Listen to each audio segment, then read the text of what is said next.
The Killer Bees are one of the most exciting and electric parts of the mid-2010s. Together, Ben Roethlisberger, Le'Veon Bell, and Antonio Brown formed a trio that dominated the NFL during their peak. They'd have tons of success, combining for 11 Pro Bowls and 6 All-Pro selections. But soon, money and egos would get in the way, and the Killer Bees would suffer a quick and painful decline. This is the story of how the Killer Bees were killed. The construction of the Killer Bees began more than a decade before they'd hit their peak. In 2004, the Steelers used their first-round pick on quarterback Ben Roethlisberger. In his rookie season, Ben started 13 games and won each time, winning Offensive Rookie of the Year. The following season, he would become the youngest quarterback to win the Super Bowl.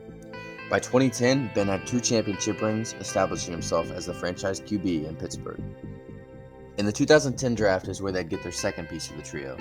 The Steelers would use their 6th-round pick on Antonio Brown, a wide receiver from Central Michigan. Just like his quarterback, Brown would have instant success in the NFL. In 2011, he had over 1,000 yards, and by 2013, he'd enter his prime. The 2013 draft is where the Steelers would select Michigan State running back Le'Veon Bell. Just like his teammates, Bell would have quick success in the league. So now we know how the Killer Bees were built, but just how good were they? For the Killer Bees, their prime was from 2014 to 2018. During these years, the trio placed fear in defensive coordinators across the league. The additions of Brown and Bell allowed Ben Roethlisberger to elevate his game. During this stretch, Ben never passed for less than 3,800 yards, stringing together 4 straight Pro Bowl appearances. Roethlisberger was in his mid-30s and still playing the best football of his career. Now let's talk about Le'Veon Bell. Bell had an incredible season in 2014, recording over 2,000 yards from scrimmage. In 2016, Bell would record an impressive 157 yards per game, and the following year, he'd have another amazing season. It's safe to say Le'Veon Bell did more than enough to establish himself as a top running back in the league. But even with the impressive play from Ben and Bell, Antonio Brown still managed to be the best of the group. During his prime, Brown was a matchup nightmare. Single coverage, double coverage, triple coverage, it didn't matter. If you threw it AB's way, he was going to catch it. During the trio's peak, Brown recorded over 7,000 receiving yards, nearly 60 touchdowns, and 4 straight All-Pro selections. Antonio Brown put together the best prime for a wide receiver in recent memory. Individually, each member of the Killer Bees was dominant, but together, they were nearly unstoppable. But soon, things all came crashing down. The Le'Veon Bell fallout began after the 2016 season. The Steelers would place the franchise tag on Bell, preventing him from entering free agency. No star player enjoys playing on the franchise tag, and Le'Veon was no exception.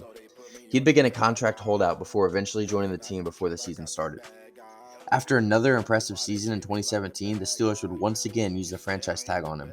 Between all the cryptic tweets and rap songs, Bell made sure to let everyone know how upset he was. He made it clear that he wasn't going to play without a new contract. Well, Bell never got that new contract, and he never stepped on the field for the Steelers again. Antonio Brown's fallout with the Steelers was driven by his disconnect with Ben Roethlisberger. For years, Ben and Brown dominated on the field, but in 2018, their relationship would get so toxic that it drove AB out of Pittsburgh. The Steelers traveled to Denver to face the Broncos in Week 12. Late in the game, they had the ball on the goal line, trailing by a touchdown.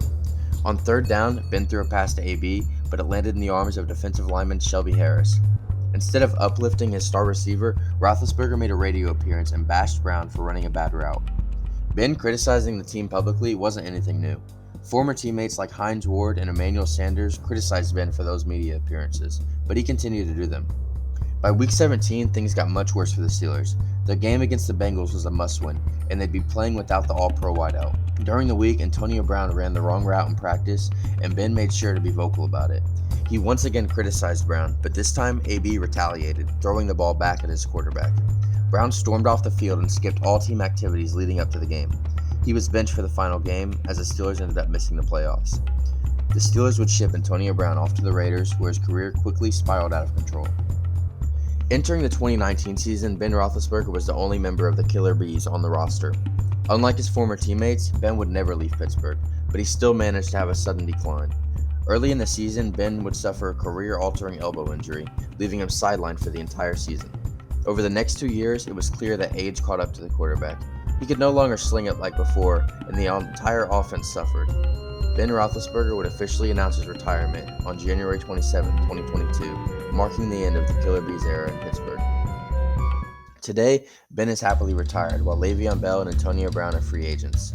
It's unclear when either of them will ever get another chance in the NFL. Make sure to follow Phenom on all socials to support our talented young contributors and keep a lookout for new content on the way. Want more? Take a look at this video for another amazing story. Thank you for your time. We hope you enjoyed.